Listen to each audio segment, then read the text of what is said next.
Hello everyone, welcome to the online session of Azad high school.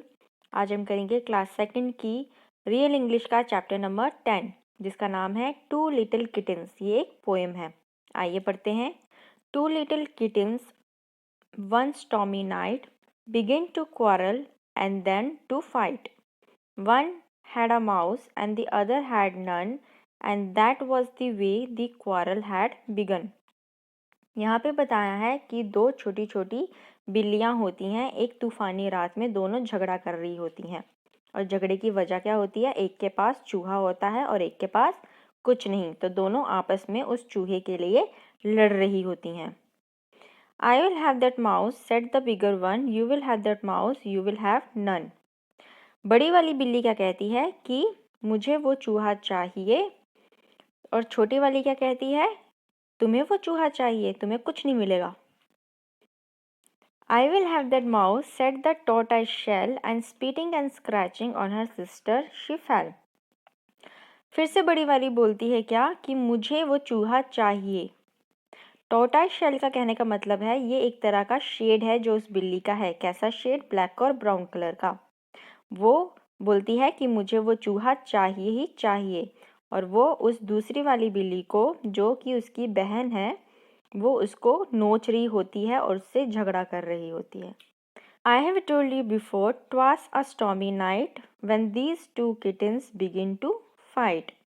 अब poet क्या कह रही है कि जैसे कि मैंने आपको पहले ही बताया कि तूफानी रात है और ये दो बिल्लियाँ क्या हैं? आपस में लड़ रही हैं।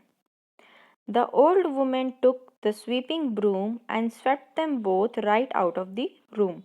फिर एक बूढ़ी औरत आती है जो झाड़ू लगा रही होती है, और वो उन झाड़ू के ज़रिए उन दोनों को ही उठा के बाहर फेंक देती है। The ground was covered with frost and snow. They had lost the mouse and had nowhere to go. और फिर वो जब बाहर जाके गिरते हैं तो बाहर जो है वो फ्रॉस्ट एंड स्नो यानी कि बर्फ़ पड़ रही होती है। अब उनका वो चूहा भी उनसे कहीं गुम हो जाता है और उनके पास कहीं भी जाने के लिए रास्ता नहीं होता है। So they lay and shivered beside the door till the old woman finished sweeping the floor. तो वो लोग क्या करती हैं? दरवाजे के बाहर ही बेचारी दोनों कपकपाती हुई बैठ जाती हैं। कब तक? जब तक वो बूढ़ी औरत पोछा लगाना ख़त्म नहीं करती है। And then they crept in as quiet as mice, they all wet with snow and as cold as ice. बेचारी अब दोनों बैठ के रो रही होती हैं, जैसे उस चूहा गुमसुम सा बैठा हुआ था। दोनों ही स्नो में कवर्ड हैं, गीले हैं, और उनको बहुत ठंड लग रही है क्योंकि वो आइस की तरह जम गए हैं। They found it much better that stormy night to lie by fire than to quarrel and fight. उसके बाद जब वो अंदर आते हैं तो उनको उस तूफानी रात में कब अच्छा लगता है? जब वो आग के पास आके बैठ के आराम से लेटते हैं और झगड़ा नहीं करते हैं। मतलब उन्हें झगड़ा करने से बेहतर क्या लगा? उस आग के पास जाके आग को सेकना। तो ये थी हमारी poem about the two little kittens. आइए अब करते हैं इसकी comprehension. Write the complete answers to the following questions. Number 1, what did the kittens begin to do on a stormy night? तो इसमें आप लिखेंगे the kittens began to quarrel and then fight. Number 2, what did the bigger tortoise shell kitten want? तो यहाँ आप लिखेंगे the bigger tortoise shell kitten wanted the mouse from the smaller kitten. Number 3, what did the smaller kitten say? तो यहाँ आप लिखेंगे the smaller kitten said that she would not give the mouse to the bigger kitten. Number 4, what did the old woman do? तो यहाँ आप लिखेंगे the old woman swept the kittens out of the room. Number 5, when did they come back into the house? तो यहाँ आप लिखेंगे they came back into the house after the old woman finished sweeping the room. Number 6, when they came back, were they tired and cold or wet and cold? तो यहाँ आप लिखेंगे they were wet and cold. आगे आपको vocabulary दी हुई है। जब हम किसी दो चीज़ को कंपेयर करते हैं तो क्या लगाते हैं? as quiet as mice, यानी कि वो कैसे शांत थे? माइस की तरह, यानी कि शांत होना और चूहे को, इन दोनों को कंपेयर किया है।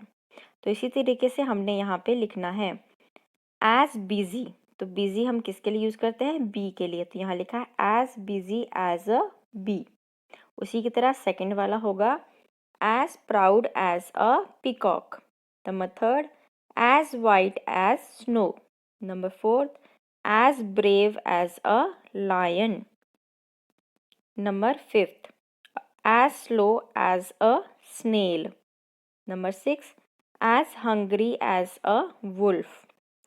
Number 7 as cunning as a fox। आगे ग्रामर पार्ट में आपको दिया है कंपैरिजन ऑफ एडजेक्टिव्स। कंपैरिजन में जब एडजेक्टिव का होता है तो उसमें क्या लगाते हैं हम? इसमें दिया है आपको ER वाला। ER कंपैरिजन कब लगता है? जब दो लोगों के बीच में कंपेयर हो रहा हो, तब जो आपका जो एडजेक्टिव होता है उसके आगे हम ER को जोड़ लेते हैं। ठीक है, जैसे यहाँ पे आपको दिया हुआ है सॉफ्ट का बन जाता है सॉफ्टर, हॉट का हॉटर, लकी का लकीयर, सिंपल का सिंपलर। कुछ ऐसे भी वर्ड होते हैं जिनको ER नहीं लगता, वो डिफरेंट बन जाते, जैसे कि गुड का हो जाता है बेटर और बैड का हो जाता है वर्स। तो इसी तरीके से हमने गिवन एडजेक्टिव्स को कंपैरेटिव फॉर्म में लिखना है। जैसे कि एक करके दिया है आपको, ब्राइट का क्या लिखा है? ब्राइटर।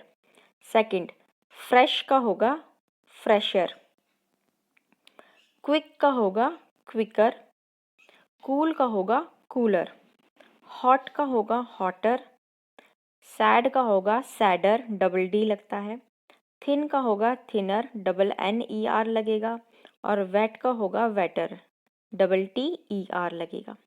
यहाँ पे वाई की जगह क्या लग जाएगा? आई और फिर ER। तो इसी तरीके से फनी का बनेगा फनियर, सिली का होगा सिलियर, एंड मैरी का होगा मैरियर। आगे जो ई है वो उसका ई ही रहेगा, सिर्फ आगे हमने क्या लगाना है? आर। तो वाइज का होगा वाइजर, वाइट का होगा वाइटर, एंड फियर्स का होगा फियर्सर। नेक्स्ट आपको राइटिंग सेक्शन दिया है, आपने इसको कंप्लीट करना है। जैसे ऊपर आपको करके दिया है ही केम बैक, केम बैक को हम रिटर्न्ड भी कहते हैं। तो यही जो रेड कलर में आपको दिए हैं, इसको जो सिंपलरी जो सेम मीनिंग के दूसरे वर्ड आएंगे हमने नेक्स्ट वाले फिलअप में लिखना है। तो सेकंड वाले में क्या होगा आपका? Hrithik did his sums quickly. Third वाले में आएगा once upon a time there lived a beautiful princess. Fourth में आपका आएगा grandmother forgot where she had put her keys. तो यहाँ पे आपका ये चैप्टर ख़त्म होता है। अगर आपको मेरी वीडियो पसंद आए तो इसे लाइक ज़रूर करें। Thank you very much and have a nice day.